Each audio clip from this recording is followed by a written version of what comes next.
El cuarto que seguía ocupado. Entré a trabajar al asilo San Gregorio en el 2014, cuando tenía 32 años y todavía creía que la vejez era una forma tranquila de apagarse.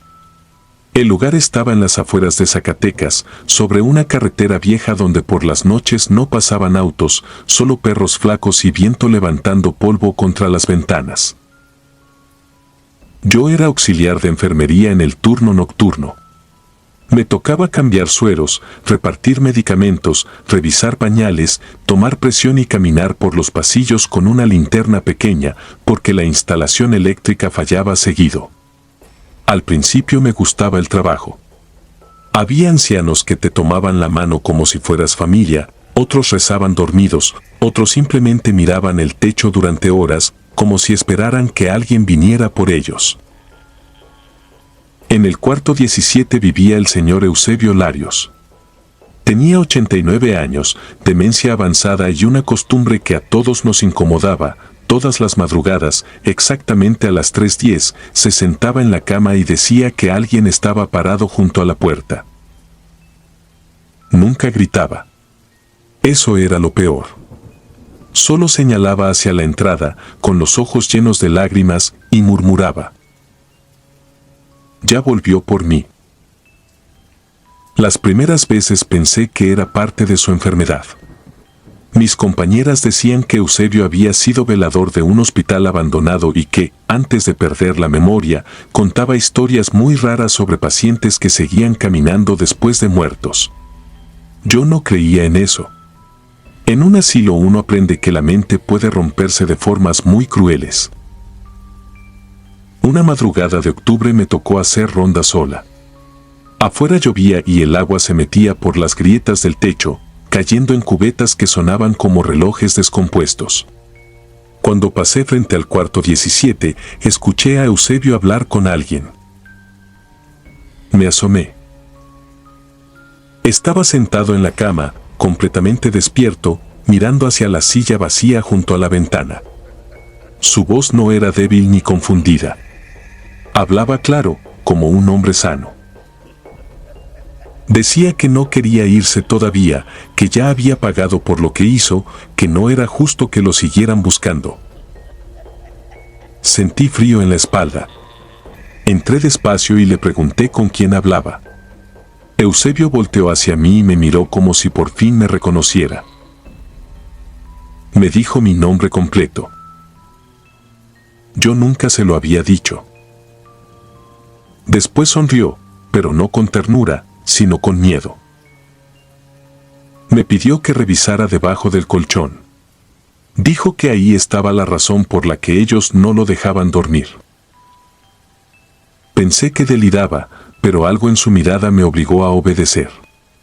Levanté el colchón con cuidado y encontré un sobre amarillento, pegado con cinta vieja a la madera de la cama. Dentro había fotografías pequeñas, recortes de periódico y una llave oxidada. En las fotos aparecía el mismo asilo, pero mucho más deteriorado. También se veían ancianos sentados en el patio, todos demasiado delgados, todos con la misma expresión de abandono.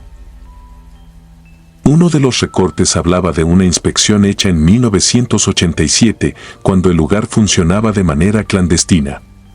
Decía que varios residentes habían muerto por negligencia, pero el caso fue cerrado por falta de pruebas.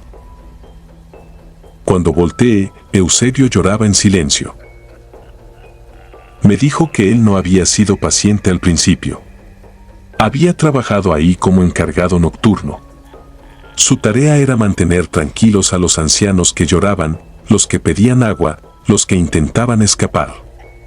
Me confesó que una noche encerró a un hombre llamado Arcadio en un cuarto de limpieza porque no dejaba de gritar que quería ver a su hija. A la mañana siguiente lo encontraron muerto, sentado contra la puerta, con las uñas partidas de tanto rascar. Eusebio me pidió que llevara la llave al cuarto del fondo, el que siempre estaba cerrado por humedad. Luego se acostó y dejó de hablar.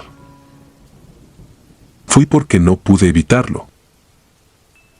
El cuarto estaba al final del pasillo, detrás de la lavandería. La llave entró sin resistencia. Al abrir, me golpeó un olor a ropa vieja, orines secos y tierra mojada. En la pared había marcas largas, profundas, como arañazos. Y en el piso, junto al zoclo, encontré algo que me heló la sangre, una placa metálica de cama con un nombre grabado. Arcadio Medina. Entonces escuché pasos detrás de mí. No corrí al principio, porque pensé que era una compañera. Pero los pasos eran lentos, arrastrados, y venían acompañados de una respiración seca, como alguien intentando hablar sin garganta. Cuando volteé, vi una sombra al final del pasillo.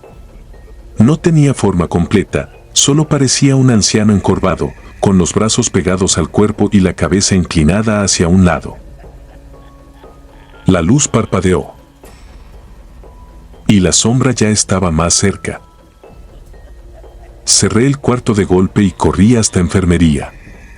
Esa misma mañana, a las 6:20, encontraron muerto a Eusebio. El doctor dijo que fue un paro natural. Pero cuando entré a cambiar las sábanas, vi sus manos. Tenía las uñas rotas. Como si hubiera estado rascando madera toda la noche. Renuncié 2 semanas después. Nunca conté nada, porque nadie me habría creído. Pero antes de irme revisé el registro viejo del asilo. Arcadio Medina no había muerto en el cuarto de limpieza. Según el archivo, murió en la cama 17. La misma de Eusebio. Y desde entonces entendí algo que todavía me despierta a las 3:10 de la madrugada. En ese asilo nadie ocupaba el cuarto 17 por casualidad. El lugar no cuidaba ancianos. Los iba entregando.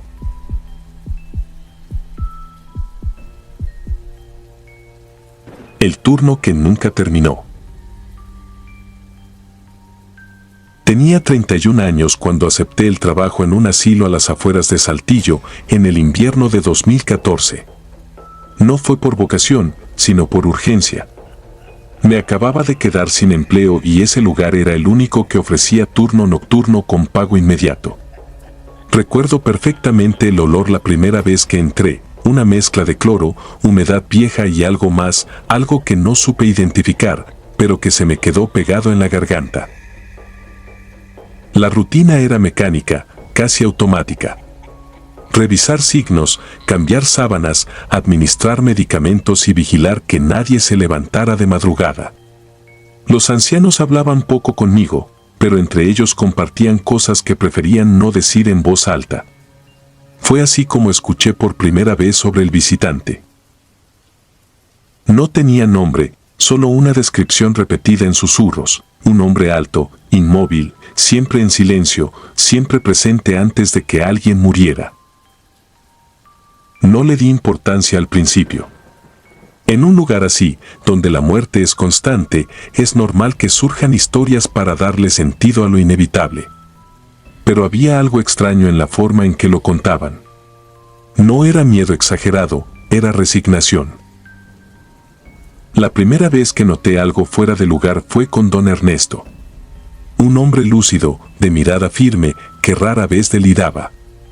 Esa noche, mientras le acomodaba la almohada, me sujetó la muñeca con una fuerza inesperada. «Ya vino», murmuró. No pregunté a qué se refería. Pensé que era otra confusión. Sin embargo, no soltó mi brazo. «Está en el pasillo», agregó, mirando detrás de mí.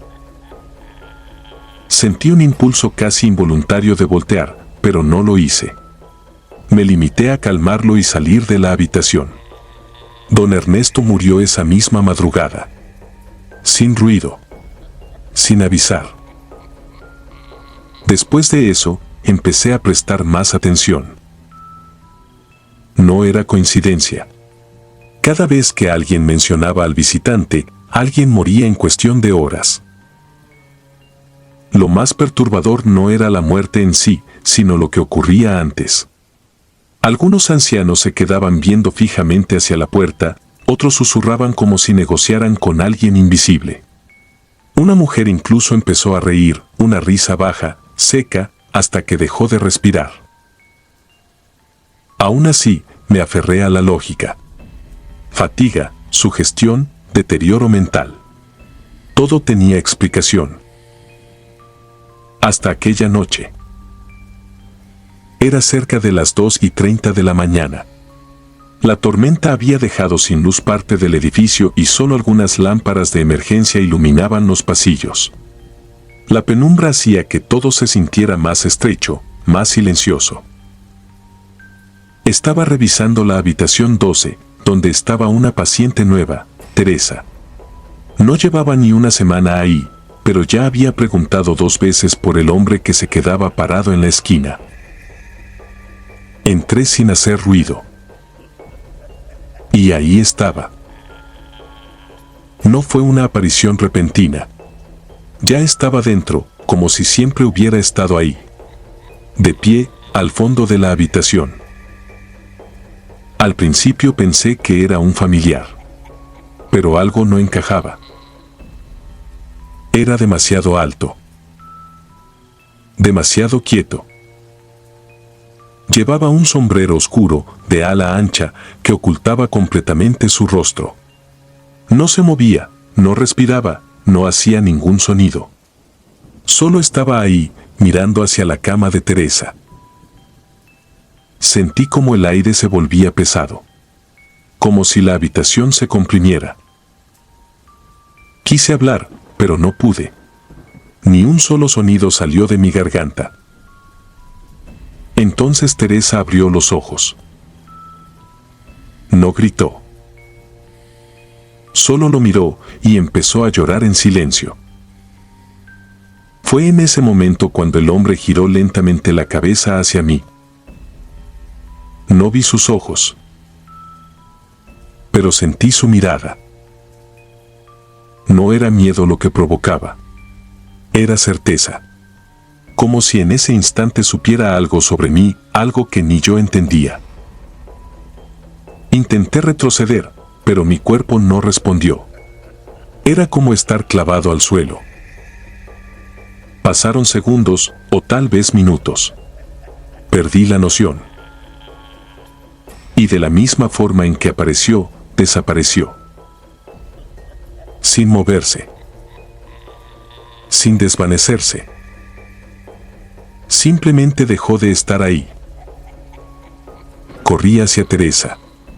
Su respiración era débil, irregular. Intenté estabilizarla, llamar ayuda, hacer algo, pero ya era tarde. Murió antes de que alguien más llegara. Esa noche no dije nada. Nadie me preguntó. Y aunque lo hubieran hecho, no sabría cómo explicarlo. Pero lo peor vino después. Días más tarde, mientras llenaba reportes en la sala de descanso, vi mi reflejo en la ventana. Y detrás de mí estaba él otra vez. No volteé. No podía. Solo lo observé en el cristal. Inmóvil. Esperando. Fue entonces cuando entendí algo que me heló por dentro. No estaba ahí por los ancianos. Nunca lo estuvo. Desde ese momento renuncié. Dejé el trabajo sin explicación y me fui de la ciudad. Han pasado años. Pero algunas noches, cuando el silencio se vuelve demasiado profundo, lo veo reflejado en superficies oscuras. No se acerca. No hace nada. Solo espera. Y lo peor de todo, es que ahora sé que no viene por otros. Viene por mí. Suscribirte y darle like ayuda mucho a este canal. Si ya has escuchado mi contenido antes, te ha gustado y estás disfrutando lo que escuchas en este sector, te agradeceré que presiones el botón de suscribirse. Sin más interrupciones, continuamos. la ventana que nunca se cerró. Han pasado ya 11 años desde aquella época, pero todavía hay noches en las que me despierto con la sensación de que alguien me observa desde la oscuridad. No es una paranoia cualquiera, es una certeza que se instaló en mí desde que hice mis prácticas en aquel asilo, uno que, incluso ahora, evito nombrar cuando hablo con alguien más. En ese entonces yo estudiaba enfermería y, como muchos, tenía que cruzar media ciudad para llegar a la facultad. El trayecto no me molestaba, salvo por un punto en específico, una calle larga, silenciosa, donde se levantaba un asilo antiguo, cercado por una malla oxidada. No tenía nada particularmente extraño, excepto por una ventana. Siempre era la misma. Siempre a la misma hora. Siempre él. Un anciano de piel grisácea, demasiado estirada sobre los huesos, con una sonrisa fija que no parecía humana. No importaba si llovía o si el sol apenas salía, ahí estaba, inmóvil, observándome. Y cuando yo pasaba frente a la reja, levantaba la mano con una lentitud antinatural, como si ese gesto le costara demasiado, o como si disfrutara hacerlo despacio. Nunca había nadie más en esa ventana. Nunca. Intenté convencerme de que era un residente más, alguien con alguna condición mental, pero había algo en su mirada que me desarmaba. No era vacío, era consciente. Demasiado consciente. El verdadero problema comenzó cuando me asignaron ese lugar para mis prácticas. Recuerdo perfectamente el primer día. El olor a desinfectante no lograba ocultar el aroma viejo, húmedo, como de cosas que ya no deberían seguir ahí. Me presentaron al personal, me explicaron las rutinas y finalmente pregunté por él, intentando sonar casual. Nadie respondió de inmediato. Una enfermera, mayor que yo, me miró con una expresión difícil de describir. No era miedo exactamente, era incomodidad.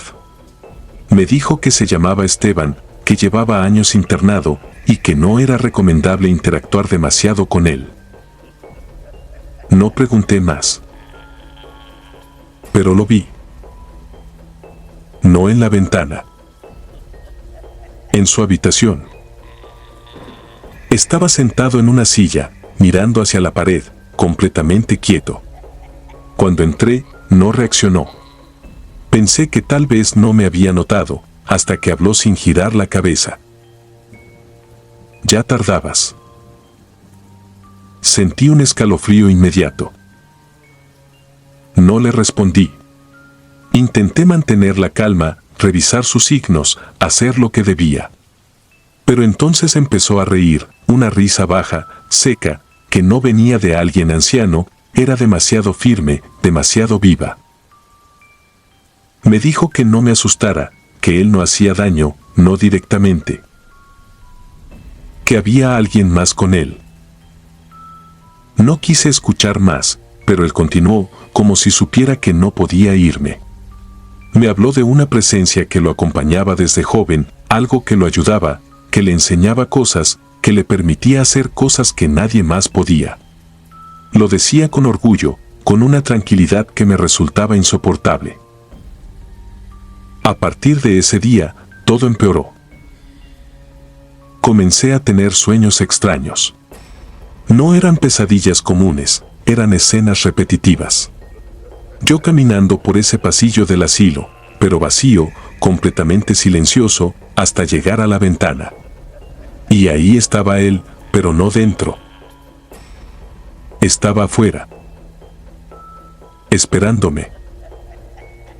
Cada noche avanzaba un poco más hacia mí. Intenté ignorarlo, pero también empezó a manifestarse en la realidad.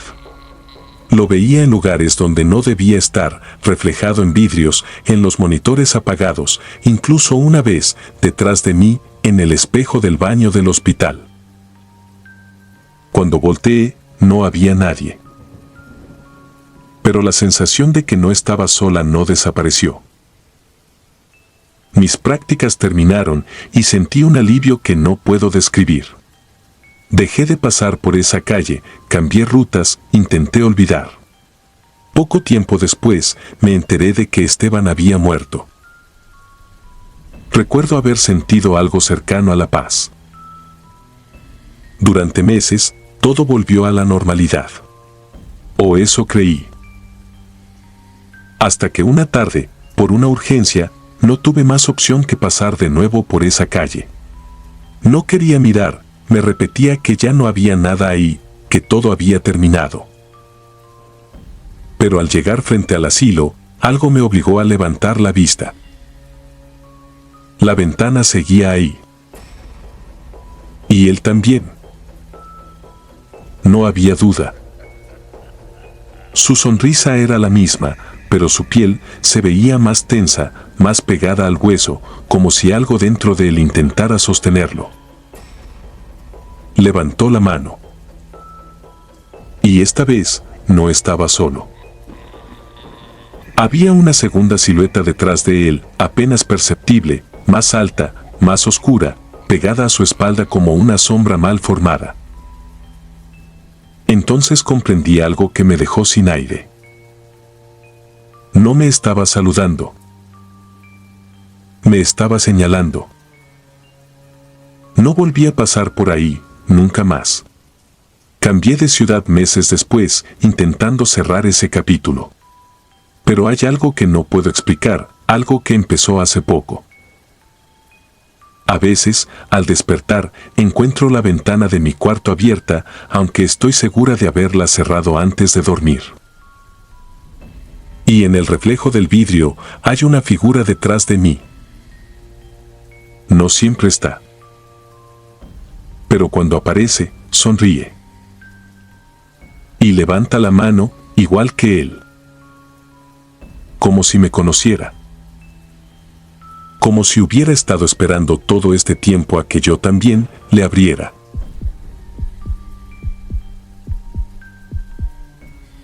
No termina. Acepté ese empleo en 2012 en un asilo privado a las afueras de Torreón. Era un edificio antiguo, remodelado a medias, con pasillos largos que olían a desinfectante y humedad acumulada. Me contrataron para el turno nocturno, según el administrador, era el más sencillo, porque los residentes dormían casi toda la noche. Durante la primera semana, todo fue exactamente así. Rutina. Silencio. Respiraciones lentas detrás de puertas cerradas. Pero el asilo tenía algo que no figuraba en el contrato, una sensación constante de vigilancia. No era miedo inmediato, era algo más sutil, como si el lugar tuviera memoria y no le agradara mi presencia. El primer indicio llegó a las 3:12 de la madrugada. No eran pasos, ni golpes, ni voces. Era un silbido. No una melodía clara, sino una sucesión irregular de notas, largas y cortas, como alguien que intenta recordar una canción que ya olvidó. Provenía del pasillo sur, una sección que no aparecía en los recorridos habituales porque estaba cerrada por mantenimiento. Esa fue la versión oficial. Esa noche no investigué. Tampoco la siguiente. Pero el silbido persistía. Siempre a la misma hora. Siempre con la misma intención, como si no fuera un sonido al azar, sino una llamada. A la tercera semana dejé de ignorarlo. No fue valentía. Fue desgaste. El silencio del asilo empezaba a volverse insoportable y ese silbido era lo único que lo rompía. Una madrugada tomé la linterna y caminé hacia el pasillo sur. La puerta estaba entreabierta. Nadie me dijo que eso fuera posible. La empujé lentamente. Las bisagras no hicieron ruido. Eso fue lo primero que me incomodó. El aire ahí dentro era distinto. Más frío.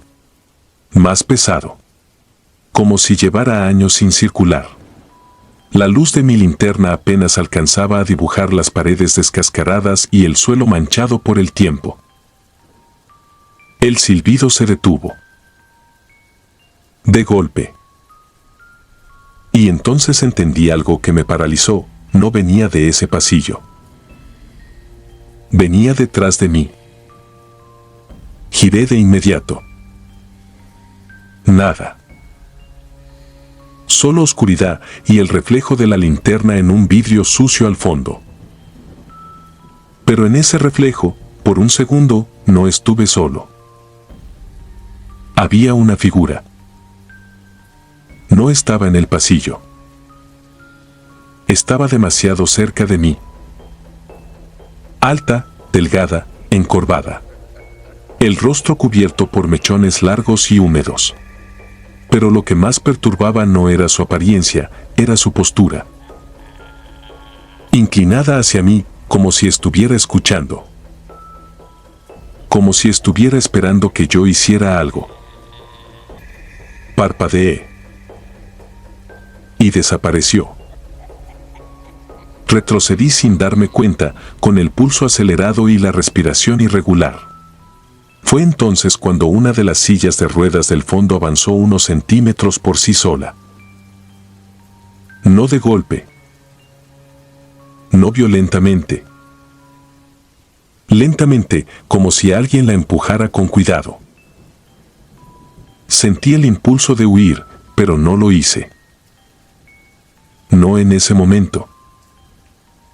Porque el silbido volvió. Pero esta vez no era externo. Lo escuché dentro de mi cabeza. Claros intervalos. Pausas precisas. Una estructura. Era una secuencia.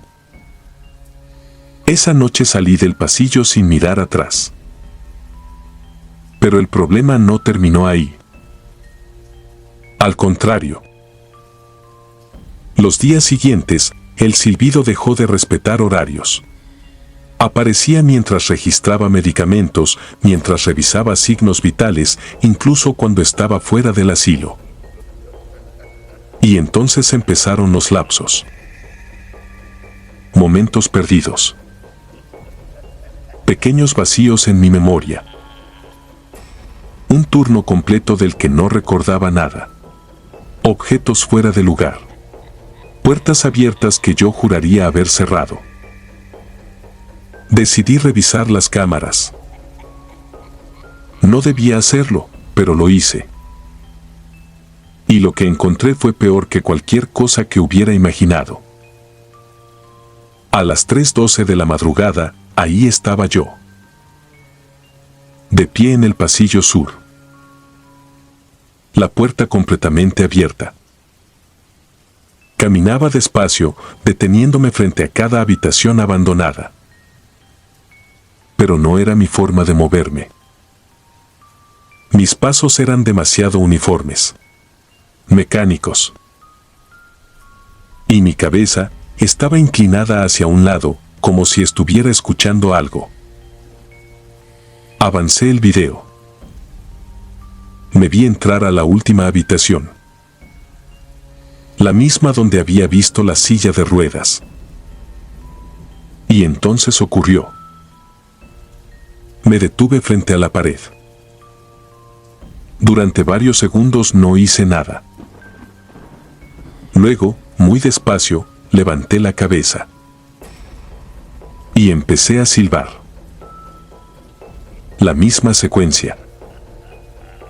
Las mismas pausas. La misma cadencia. Pero había algo más. En el video, justo detrás de mí, comenzó a formarse otra figura. No apareció de golpe. Se definió lentamente, como una sombra que aprende a tener forma. Y cuando el silbido terminó, ya no estaba detrás. Estaba alineada conmigo. Exactamente en mi misma postura. Como si fuéramos uno solo. Cerré el video. No quise ver más. Renuncié esa misma mañana. Nunca di explicaciones. Pensé que al salir de ese lugar todo terminaría. Pero no funciona así. Porque aún hoy, años después, hay noches en las que despierto sin saber por qué, con la garganta seca y un sabor metálico en la boca. Y en el silencio absoluto de mi cuarto, antes de moverme, antes de abrir los ojos, escucho el silbido. No viene de afuera. No viene de la casa. Viene de mi propia respiración. Y lo peor no es eso. Lo peor es que ahora ya no me esfuerzo en detenerlo.